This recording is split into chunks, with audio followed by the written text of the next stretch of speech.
할렐루야.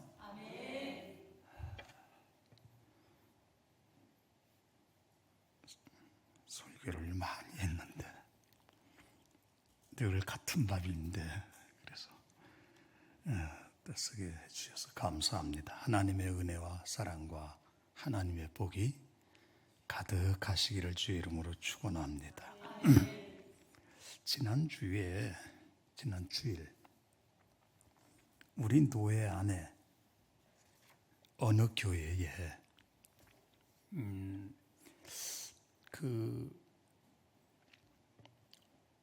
때가 은퇴하실 때는 아닌데 은퇴를 하시겠다고 해서 한 2년 전에 그러지 마.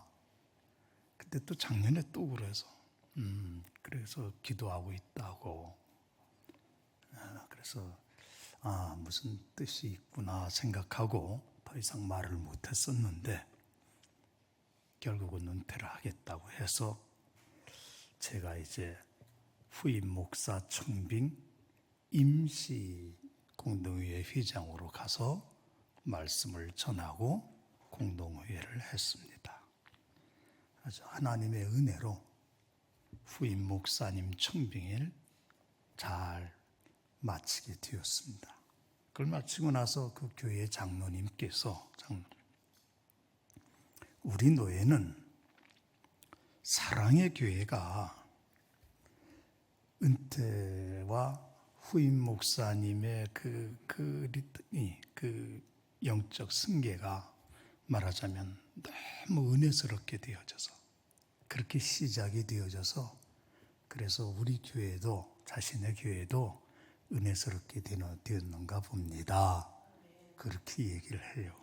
그래서 그럴 것이다. 참 감사하는 것은 제 인생에 제 생에 가장 잊을 수 없는 화양연화가 있다면 가장 아름답고 잊을 수 없는 화양연화가 있다면 바로 은퇴식이었습니다. 좋으신 하나님께서 나 같은 것에게 어떻게 이렇게 은혜를 베풀어 주셔서 좋은 성도들 만나게 하시고 그저 변함없고 한결같고 이런 참 정많은 그런 성도님들을 만나게 해 주셔서 그저 감사뿐이다. 그래서 그 교회에서도 제가 그랬습니다. 목사는 누구에게 가장 많이 배우는 줄 아느냐? 이름이 있으신 석학에게서 배웠습니다마는 아니다. 목사는 내가 섬기는 교회의 성도들이 내게는 무언의 스승이고 성도들이 내게는 진정한 스승이다. 비가 오나 눈이 오나 한결같이 변함없이 그 섬김 그 말씀을 했었습니다.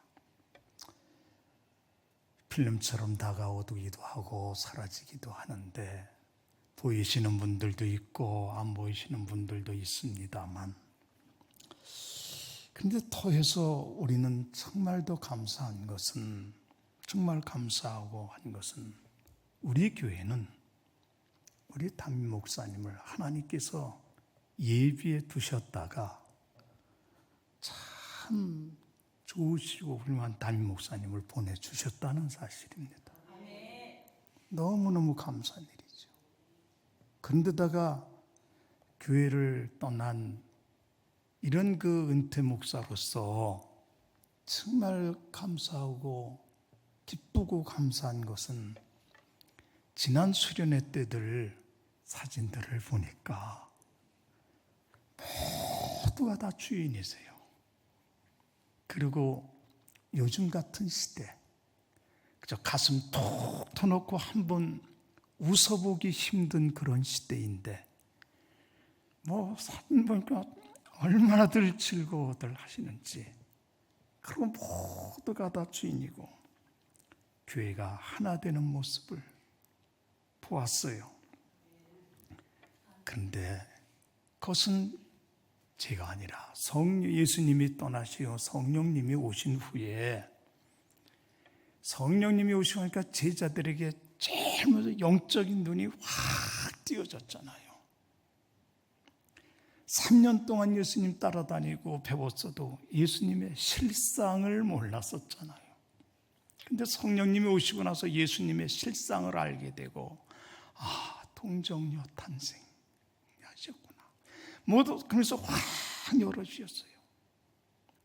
그리고 나서 교회를 세우셨는데 그 교회가 두 가지였잖아요. 첫째는 성령 안에서 온 교회가 하나 된 것 아니었어요. 그래서 신분, 꼴, 지역 초월해서 교회가 하나가 되어서 그 다음에는 오직 전도와 선교 사역을 끝까지 잘 감당한 것, 이게 바로 성령이 오신 후의 모습인데 우리 교회가 그렇게 하나가 돼서 그러는 줄 믿습니다. 이것은 하나님의 은혜요, 하나님 앞에서 감사지. 교회의 복이고 성도님들의 복이에요. 사실은 이 복인 줄 깊이 아시는 줄 믿습니다. 오늘 본문은 참 우여곡절이 많은 인생, 참 환난도 많은 인생, 아브라함입니다. 그런데 이런 사람이 하나님이 찾아오시고 하나님을 만난 이후에도 그렇습니다만 하나님을 만난 이후에 전혀 다른 인생이 되었어요. 정녕 이 지구촌에 오고 오는 세대에 살았던 사람들 중 이렇게 위대한 인생으로 만들어주신 사람이 또 있을까? 그렇게 바뀌어졌어요. 그런데 이 이야기는 우리가 아는 대로 아브라함 그 사람 개인의 얘기가 아니고 말씀하신 대로 하나님께서 우리 각 사람에게 주시는 말씀이라는 사실이에요. 신약은 주님께서 우리에게 길을 제시해 주시고 성령님이 오셔서 우리 안에 계세요. 우리 각 사람 안에 계세요. 그리고 장성한 분량에 이르도록 날마다 순간순간이 함께해 주시기에 그 성령 하나님과 함께 살아가는 것이 얼마나 귀한 은혜인가를 늘 가르쳐 주세요. 그런데도 확실히 좀 어려울 때가 있어요. 그런데 구약은 그 인물들을 하나님께서 내세우셔서 넘어지면 넘어진 대로, 그리고 실수하면 실수하는 대로 살아가는 모습들이 생생하고, 그리고 넘어지기도 하고 실수하기도 하지만 변해가는 모습들이 생생하기도 한데 바로 그 모습들이 우리들의 모습이라더란 얘기예요. 그분들의 삶의 모습이. 오늘 본문의 아브라함의 인생도 그의 삶의 여정은 분명히 믿음의 여정이었어요. 그런데 오늘 이 말씀은 아마도 아브라함 그 사람의 인생 노정 중, 믿음의 여정 중 가장 아름다운 화양연화 중에 하나가 되지 않을까, 그렇습니다. 왜냐하면 이후에 아브라함의 생애가 전혀 다르게 전개되기 때문이에요. 그래서 하나님께서 말씀하신 대로 내가 이제야 내가 나 경외하는 줄을 아노라. 이제야 내가 네 믿음 확인했다. 그렇게 어려운 상황에서 절대 순종하는 네 믿음 확인했다. 그건 우리가 아는 대로 아들, 독자, 언약의 아들 이삭을 바치는 사건이었습니다. 어찌 이럴 수 있는가 하는 거예요.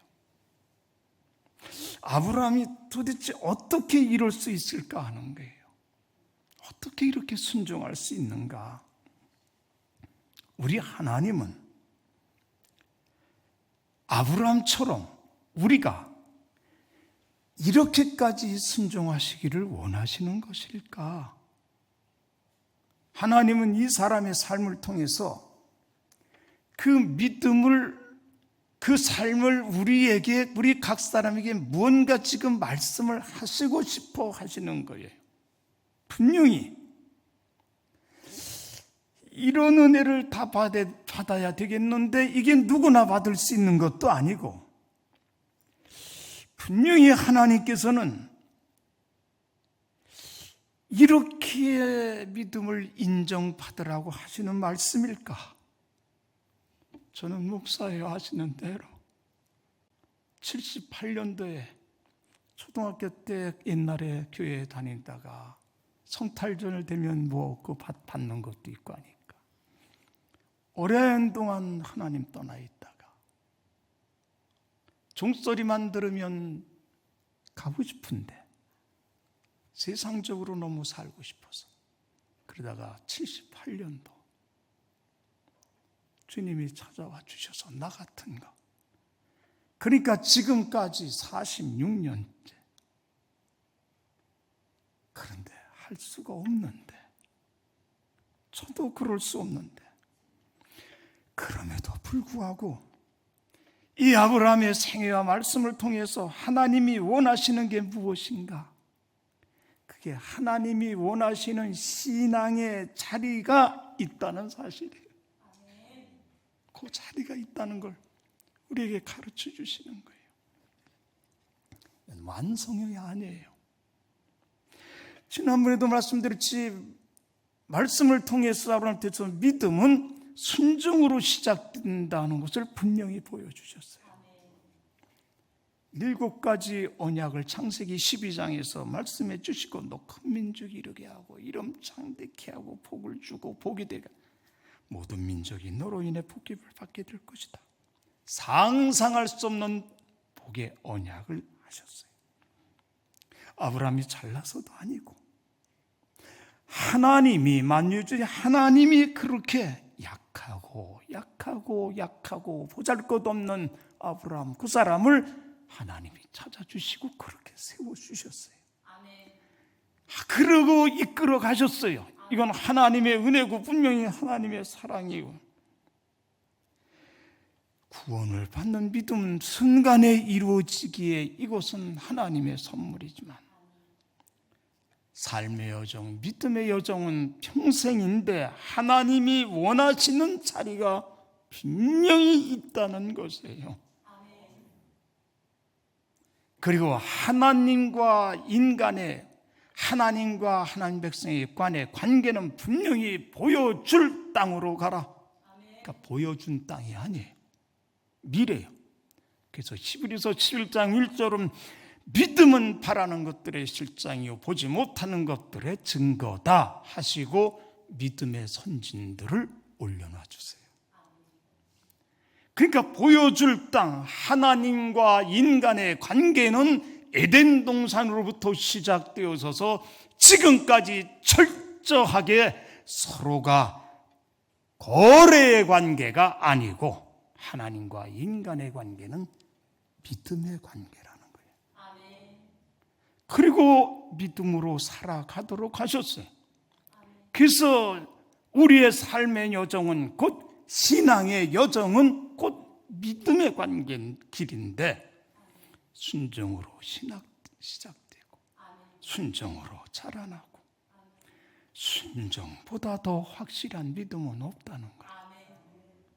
그러니까 우리의 믿음은 하나님의 말씀에 순종이 뒷받침되어질 때에 비로소 진실한 신앙이 되어진다는 거예요. 성경이 가르쳐 주세요. 그 순종이 어디까지인가? 하나님이 원하시는 자리가 여기까지인가? 오늘 본문이 말씀하세요. 그런데 아브라함이 하나님께 믿음이 인정받기까지 크게 3가지가 있군요. 그 첫째가 떠나라는 것이었어요. 본토 지청 떠나라. 그러니까 인연 끊어라가 아니라 우리 목사님 말씀 전해줄 때 하신 대로 죄의 자리, 옛사람의 자리, 그 자리 하나님이 원하시지 아니하니까 떠나라.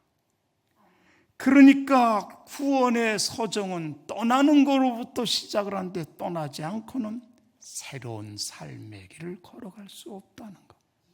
떠나라고 하셨어요. 두 번째가 있어요.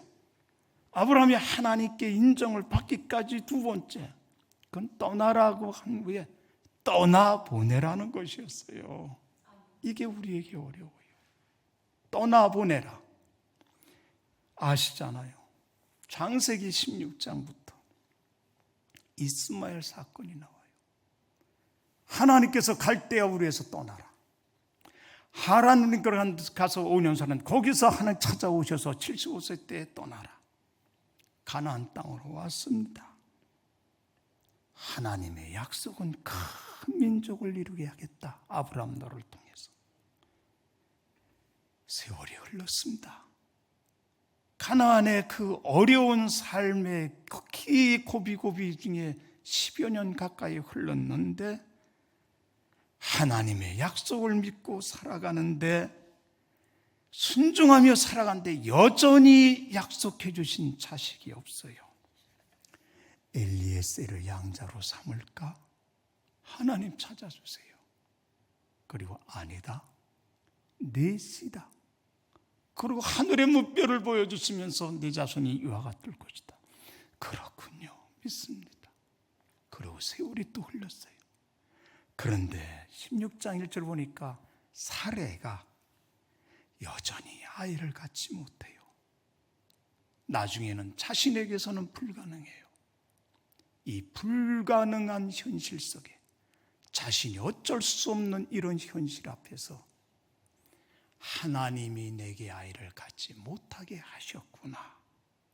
이 말씀은 이제 나는 완전히 100% 1000% 끝났구나. 이 불가능한 현실 앞에서 여종 하갈을 통해서 자식을 얻으려고 하잖아요. 고대 근동 중동 지방에서는 분명히 종은 주인의 소유이니 자식도 주인의 소유가 될 것이니 법적으로는. 그래서 남편에게 놓아졌는데 하갈이 임신을 해서 이스마엘을 낳았어요. 그때에 아브라함의 나이가 86세라 그러셨어요. 그리고는 이 아이가 자라는 동안에 이 아이가 하나님의 약속의 자녀지. 그러면서 그저 하나님의 약속도 잊어버리고 사명도 잃어버리고 그리고는 13년을 살았어요. 그런데 13년 후에 하나님이 찾아오셔서 하나님도 있고 편안하게 살아왔는데 찾아오셔가지고는 아브라함아 하시는 거예요. 그 하신 말씀이 99세 때에 찾아오셔서 13년 만에 그리고는 하신 말씀이 나는 전능한 하나님이시다. 너는 내 앞에 행해서 완전해라. 여러분, 그러면서 하나님의 언약을 다시 상기시켜 주셔요. 상기시켜 주시면서 하나님께서 이게 하나님의 약속인 줄 알았는데 하나님의 약속이 아니더라는 거예요. 그러면서 나는 전능한 하나님이라 그러면서 분명히 그 16장 21절에 하나님께서 말씀을 하세요. 찾아오셔가지고는 이스마엘 그 약속의 자녀 아니라는 거예요. 이 언약을 상기시키면서 아브라함을 그냥 확 깨워놓으신 거예요. 그럼 13년의 세월은 무슨 세월이에요? 언약도 있고 그저 육신의 편안함 속에 하나님을 잊어버린 삶인 거예요. 들여다보면 그런 거예요. 그러니까 하갈을 통해서 그 자식을 낳은 것은 들여다보면 하나님은 하나님과의 관계 속에서 지금 아브라함이 지금 잘못 길을 가고 있는 거예요. 너 불가능해 보였니? 너 불가능한 것이 보이는 것이 나보다 더 커 보이든? 그래서 내 육신을 따라서 인간적인 방법으로 아들을 낳았니? 나는 전능자다. 전능자 나를 바라보아라 하시면서 다시 깨우시면서 하신 말씀이 너는 내 앞에서 내 말씀을 다시 붙들고 내 앞에서 그 말씀 붙들고 순종하며 살아가라. 그 말씀이었어요. 살아갈 수 없겠는가? 아니었었어요. 그러면 저 아브라함, 저 이스마엘은 어떻게 합나? 걱정이 되었어요. 근데 하나님께서는 안심해라. 그도 내가 복을 주겠다. 똑같이 복을 줘요. 보면은 세상 복은. 근데 차이가 있다면 하나님의 언약 백성이냐 아니냐 하는 차이였었어요. 근데 왜 떠나보내려는 하느냐? 그건 육신을 통해서 육신의 욕심으로 낳은 자식이라는 거예요. 그 육신의 욕심 때문에 인간적인 방법을 사용했고, 그래서 육과 영은, 성령은 언제든지 충돌을 하게 되는데, 세상을 살아가면서 하나님께서는 하나님이 능치 못하심을 없음을 믿으면서 하나님의 말씀을 그럴 때마다 붙잡고, 그래서 네가 약해서 때로는 욕심 때문에 그렇게 하는데 그것을 성령을 의지하고, 네 속에 있는 성령, 너와 함께 하시는 성령을 의지하고 날마다 순간순간이 이기면서 그것을 떠나보내라는 것입니다. 그래서 전능하신 하나님께서 그래서 내어보내라. 그래서 이스마엘을 내어보내는 사건이 있어요. 그리고 오늘 세 번째예요. 드려라 하는 것이었어요. 여러분, 떠나는 것도 쉽지 않고 떠나보내는 것도 힘든 싸움임에는 틀림없습니다. 순간순간이 성령님의 도우심이 아니면 힘든 싸움인데, 하나님께서 엄청난 말씀을 하십니다. 네 아들 분명히 하나님께서 주신 그 아들인데, 그런데 하나님께서 주신 그 아들인데 이제 90세가 되어서 100세에 낳으셨는데, 그 낳은 아들, 이 아들이 대략 한 15살 정도 되었다면 아브라함의 나이가 115살인데, 그런데 그 아들을 번제 태워서 소각해서 흔적도 없이 하나님께 드리라는 겁니다. 여러분, 이걸 어떻게 할 수 있다는 말입니까?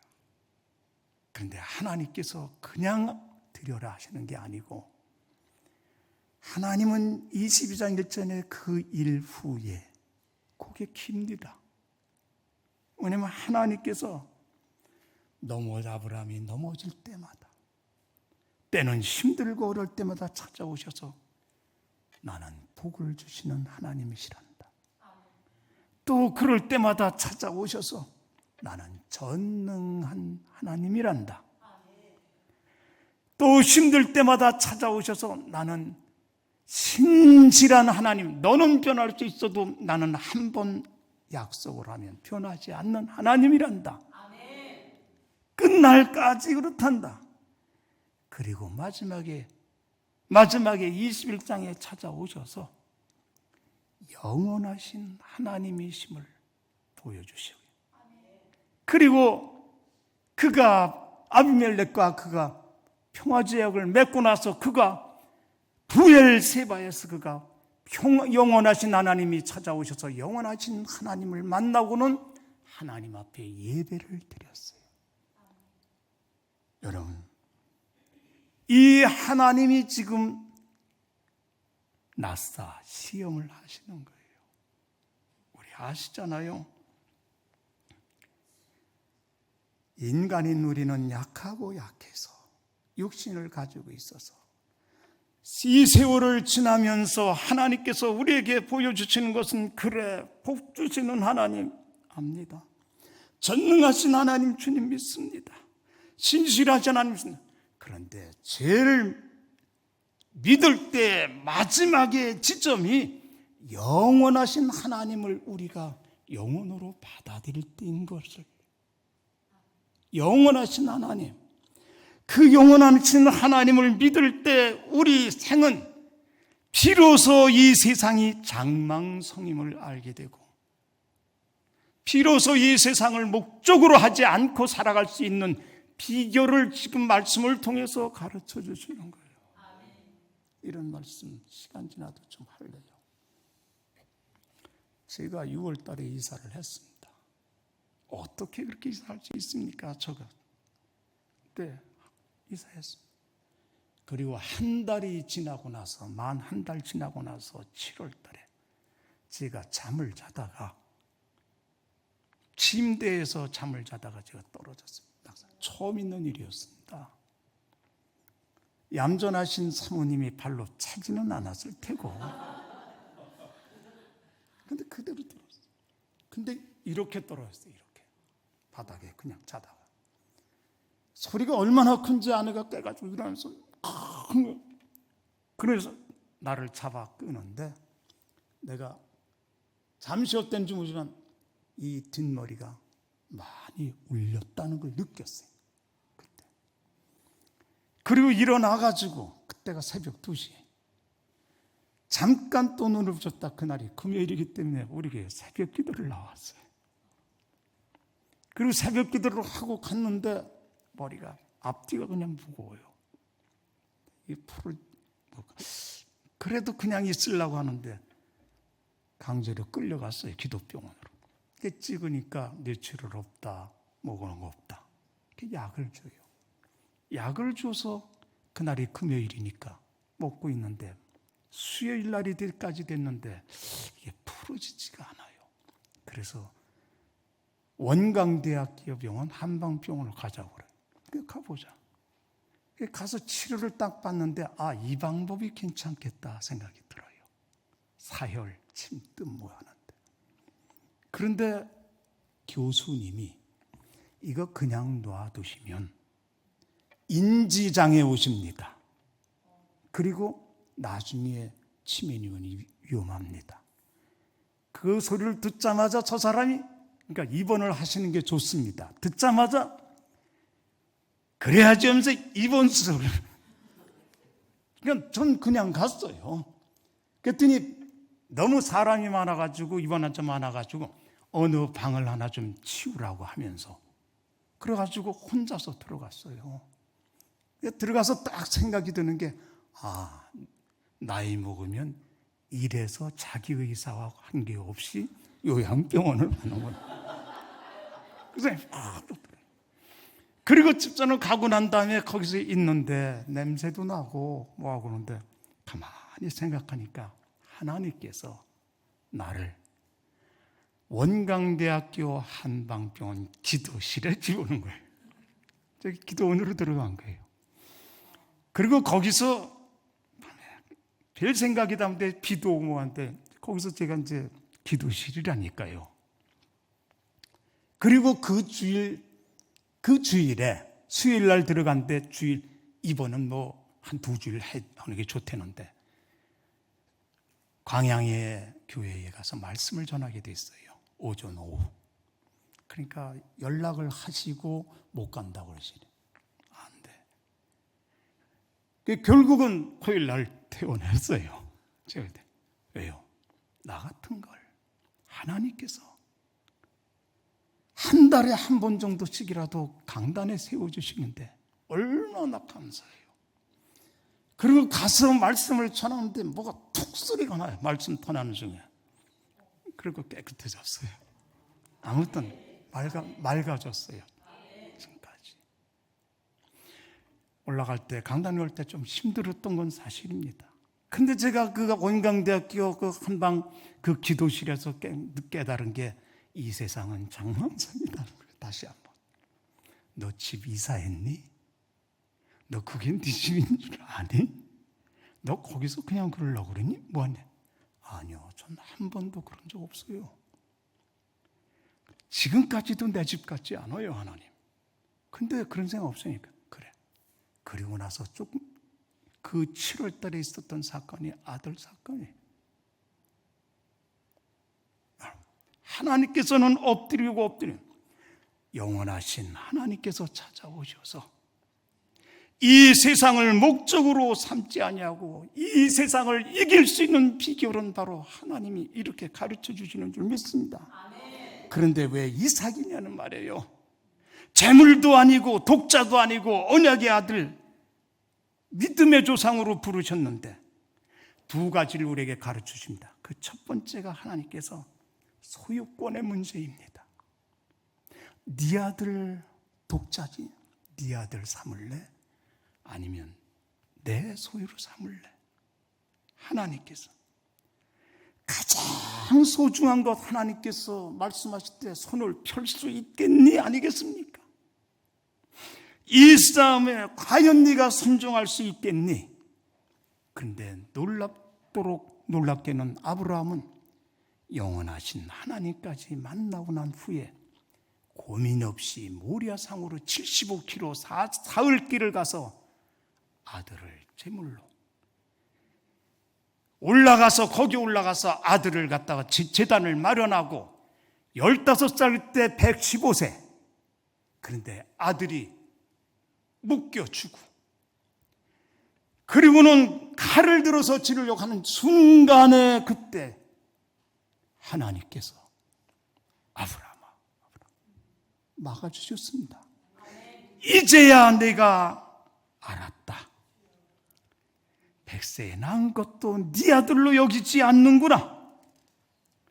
이것을 통해서 믿음은 완성은 없습니다만 믿음이라고 하는 것은 끝까지 순종하는 것을 우리에게 가르쳐 주시지 않습니까?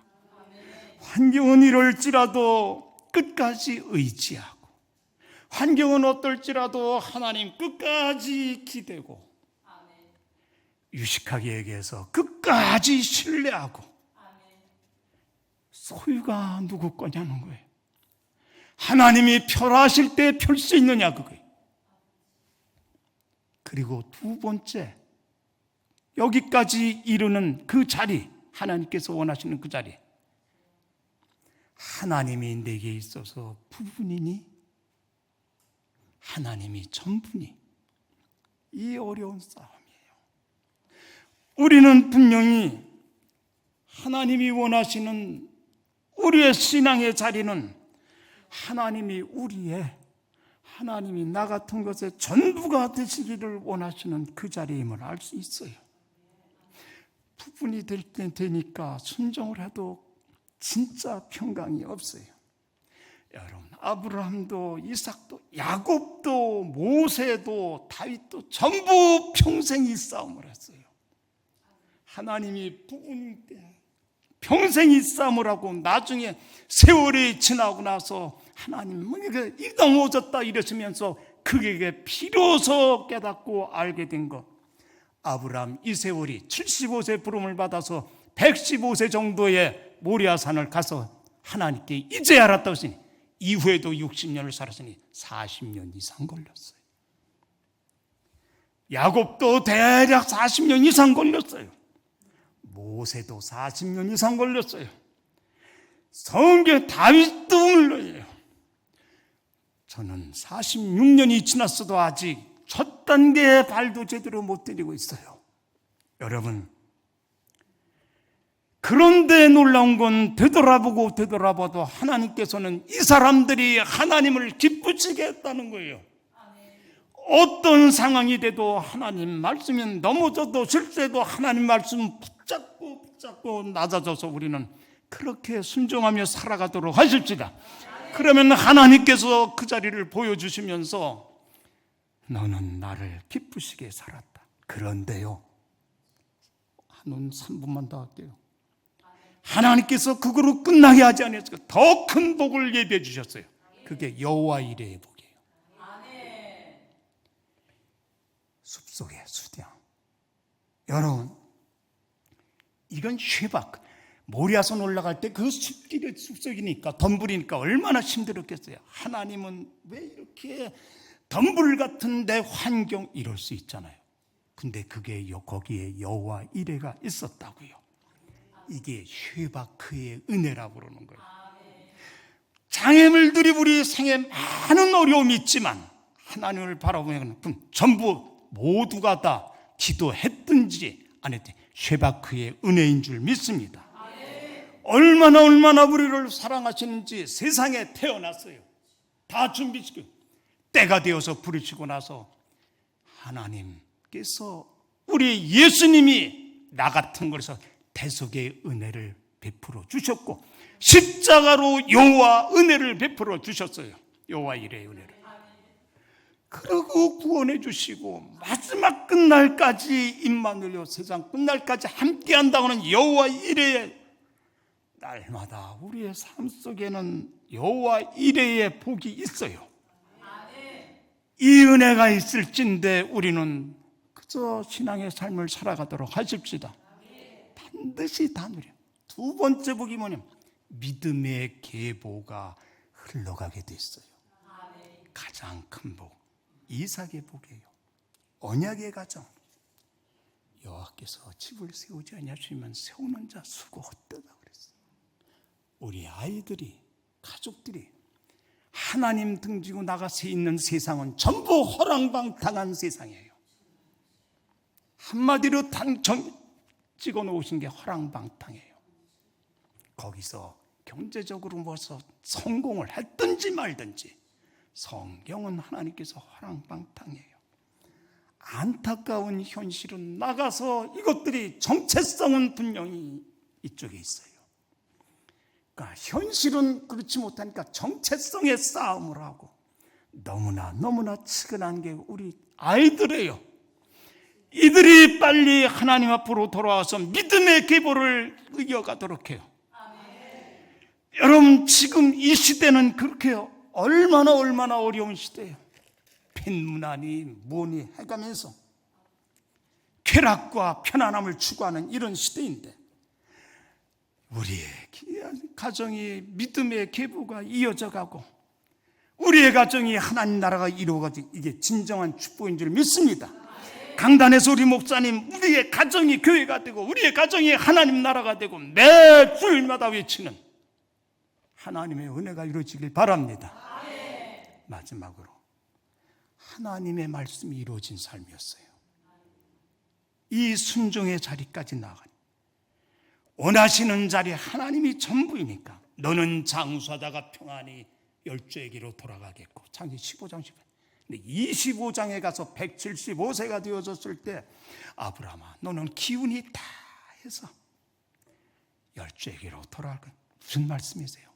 하나님이 정해주신 시간, 그 시간 우여곡절은 많았고 어려움은 많았지만 하나님이 주신 복을 온전히 다 누렸어요. 그리고 자신 나같이 보잘것없는 것을 통해서 하나님의 선하신 뜻이 이루어졌어요. 장수의 복을 누리다가 하나님이 주시는 평안을 환경 때문에 빼앗기지 않고 내 처지형편에 빼앗기지 않고 하나님이 주시는 평안을 다 누렸어요. 저는 같이 아내하고 기도하면서 이 말씀을 서로 내가 이 얘기를 하면서 많은 눈물을 흘렸어요. 그러고 싶어요. 나이 먹으며 하나님이 주시는 평안을 누리고 싶어요. 하나님이 주신 복을 다 누리며 살다가 약속의 땅, 약속의 자녀, 모든 민족 우리까지 복을 받는 통로가 되게 하셨고 결국은 열국의 아비가 되었어요. 이게 아브라함 얘기입니까? 결국은 열국의 아비가 되었어요.